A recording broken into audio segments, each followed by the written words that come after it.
नमस्कार दोस्तों, आपका स्वागत है मेरे चैनल बॉलीवुड विद दीपक में।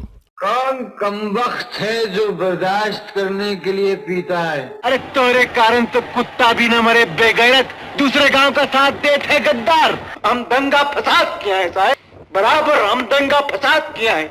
हिंदी सिनेमा में ना तो आज तक कोई दिलीप कुमार जैसा संपूर्ण अभिनेता हुआ और ना ही राजकुमार जैसा सुपर कॉन्फिडेंट एक्टर। हम तुम्हें मारेंगे और जरूर मारेंगे, लेकिन वो बंदूक भी हमारी होगी, गोली भी हमारी होगी और वक्त। दोनों की ही अपनी फैन फॉलोइंग आज तक बरकरार है। दोनों की अभिनय शैली में भी जमीन आसमान का अंतर था। जहां दिलीप कुमार मेथड एक्टिंग के चैंपियन थे, वहीं राजकुमार को कैमरे और दर्शकों पर एहसान करने की आदत थी। कसम खा चुके हैं तुम्हें 24 घंटे में खत्म करने की, सो करके रहेंगे।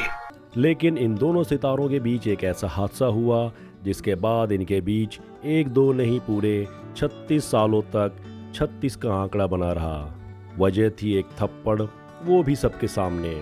तो दोस्तों, आज हम ये जानेंगे कि वो क्या किस्सा था और ऐसा क्या हुआ था जिसकी वजह से दोनों ने 36 साल तक काम नहीं किया और फिर आखिर में 36 साल बाद काम क्यों किया।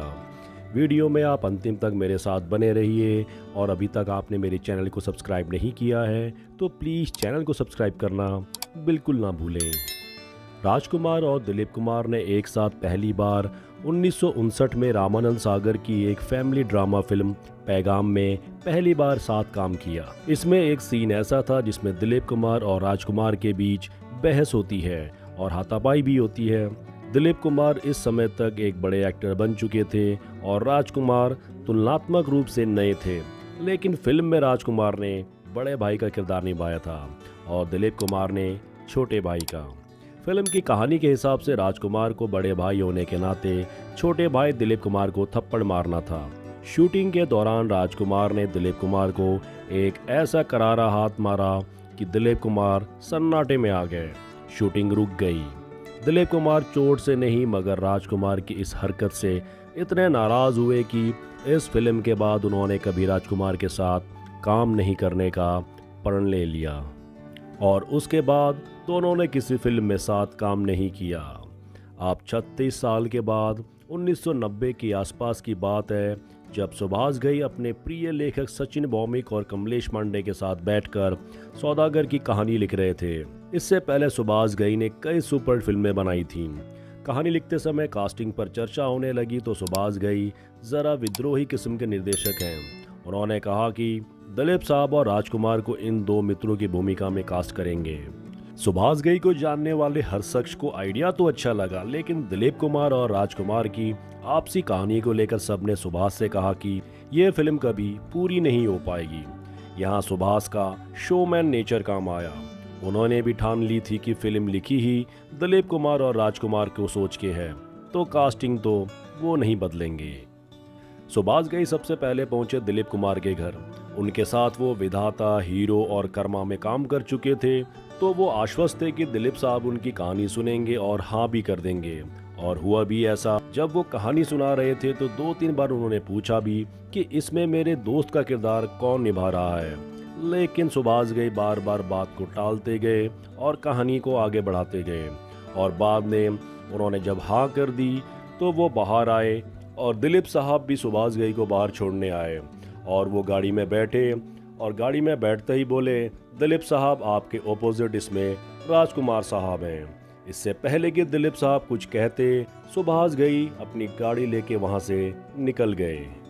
अब बारी थी राजकुमार साहब की। वो राजकुमार से मिले, उन्होंने उन्हें भी कहानी सुनाई।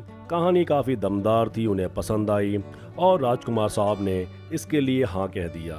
अब क्वेश्चन उनका भी यही था कि इस फिल्म में जो दूसरा किरदार मेरे दोस्त का है वो कौन निभा रहा है। इस पर सुभाष घई ने कहा कि वो दिलीप साहब है ना, वो इसमें आपके दोस्त का रोल निभा रहे हैं। ये सुनने के बाद राजकुमार ने सुभाष घई की तरफ देखा और फिर कहा, अच्छा किया, अगर हम अपने बाद किसी को एक अच्छा एक्टर मानते हैं तो वो यूसुफ है। यूसुफ और हमारी जोड़ी इसमें जमेगी। आखिर 36 साल के बाद सुभाष घई ने एक ऐसा फैसला लिया और दोनों को लेके ये फिल्म बनाई। तो दिखा अपनी उड़ान अब। जे खड़ा तू और जे खड़ा मैं और जरा बीच में पिस्तौल। हालांकि शूटिंग के दौरान भी उन्हें कई परेशानियों का सामना करना पड़ा, लेकिन फिल्म बहुत ज़बरदस्त बनी थी और दोनों ने इतना बढ़िया काम किया था कि फिल्म सुपरहिट साबित हुई। इमली का बूटा, बेरी का पेड़, खट्टी मीठे बेर।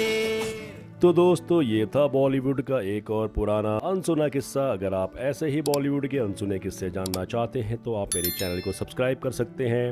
वीडियो में अंतिम तक मेरे साथ बने रहने के लिए आप लोगों का बहुत बहुत शुक्रिया।